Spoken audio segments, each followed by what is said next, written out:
Number the Stars, Chapter 8. There has been a death. Through a haze of dreams, Anne-Marie heard Henrik rise and leave the house, headed for the barn with his milking pail at daybreak.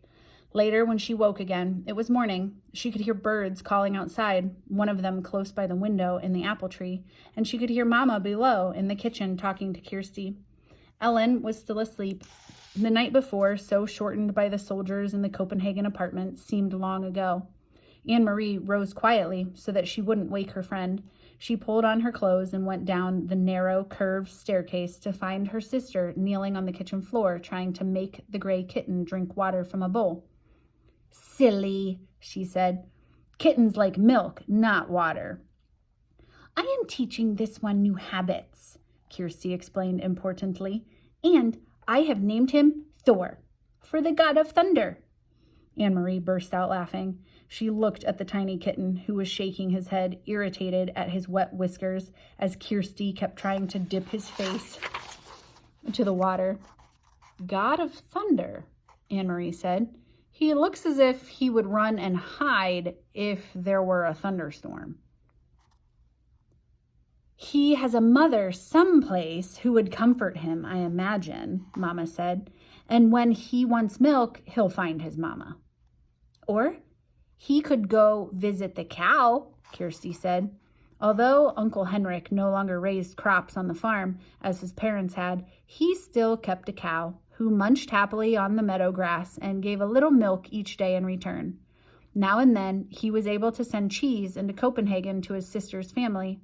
This morning, Anne-Marie noticed with delight Mama had made oatmeal, and there was a pitcher of cream on the table. It was a very long time since she had tasted cream. At home, they had bread and tea every morning. Mama followed Anne-Marie's eyes to the pitcher. "Fresh from Blossom," she said. "Henrik milks her every morning before he leaves for the boat." "And," she added, "there's butter too. Usually, not even Henrik has butter, but he managed to save a little this time." "Save a little from what?" Anne-Marie asked, spooning oatmeal into a floured bowl. "Don't tell me the soldiers try to, what's the word? Relocate butter too?" She laughed at her own joke. But it wasn't a joke at all, though Mama laughed ruefully. "They do," she said. "They relocate all the farmers' butter right into the stomach of their army. I suppose that if they knew Henrik had kept this tiny bit, they would come with guns and march it away down the path." Kirsty joined their laughter as the three of them pictured a mound of frightened butter under military arrest. The kitten darted away when Kirsty's attention was distracted and settled on the windowsill. Suddenly, here in this sunlit kitchen, with cream in a pitcher and a bird in the apple tree beside the door, and out in the catagate, where Uncle Henrik, surrounded by bright blue sky and water, pulled in his nets filled with shiny silver fish. Suddenly, the specter of guns and grim-faced soldiers seemed nothing more than a ghost story, a joke with which to frighten children in the dark. Ellen appeared in the kitchen doorway, smiling sleepily, and Mama put another floured bowl of steaming oatmeal on the old wooden table. "Cream?" Anne-Marie said, gesturing to the pitcher with a grin. All day long, the girls played out of doors under the brilliant clear sky and sun. Anne-Marie took Ellen to the small pasture beyond the barn and introduced her to Blossom, who gave a lazy, rough-textured lick to the palm of Ellen's hand when she extended it timidly. The kitten scampered about and chased flying insects across the meadow.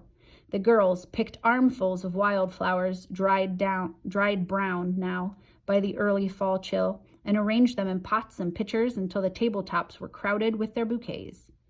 Inside the house, Mama scrubbed and dusted, tisking at Uncle Henrik's untidy housekeeping. She took the rugs out to the clothesline and beat them with a stick, scattering dust into the air.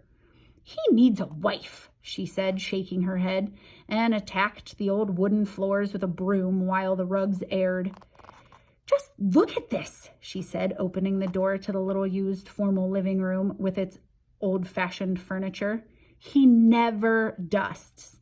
And she picked up her cleaning rags. And Kirsty, she added, the god of thunder made a very small rain shower in the corner of the kitchen floor. Keep an eye on him. Late in the afternoon, Uncle Henrik came home. He grinned when he saw the newly cleaned and polished house, the double doors to the living room wide open, the rugs aired and the windows washed. Henrik, you need a wife, Mama scolded him. Uncle Henrik laughed and joined Mama on the steps near the kitchen door.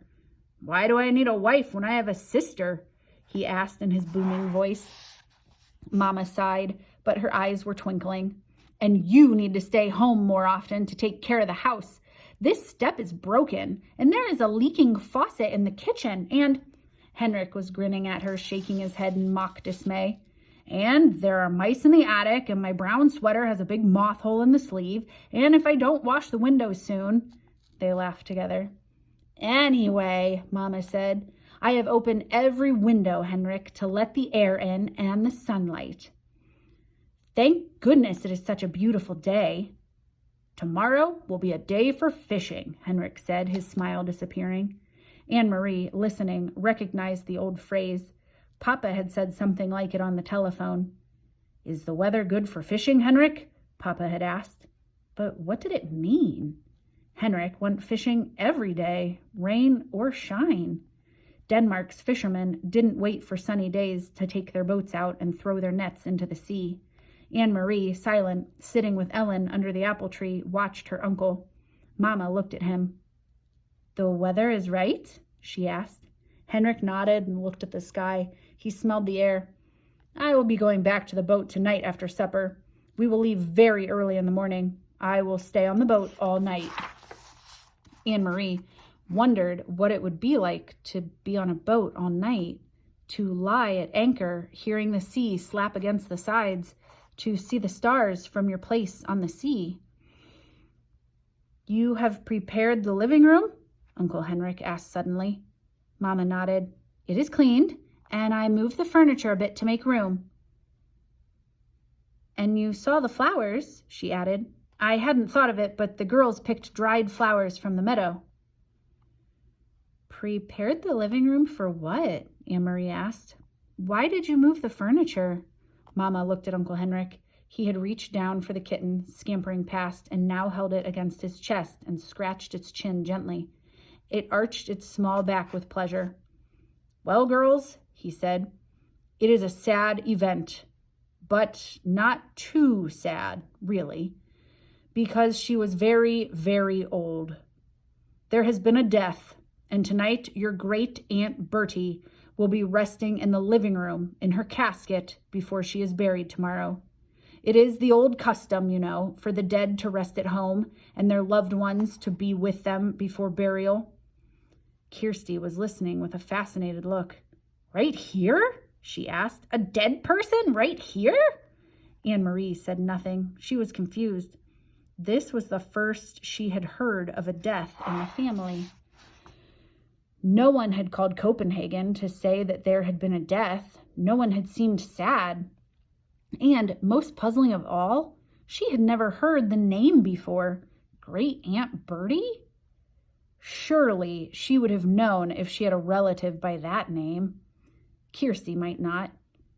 Kirsty was little and didn't pay attention to such things.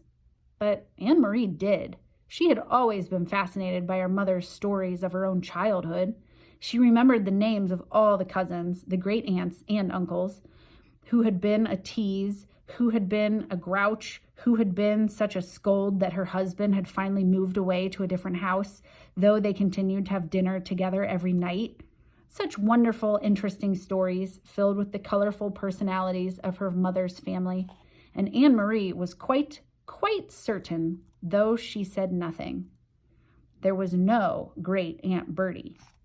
She didn't exist.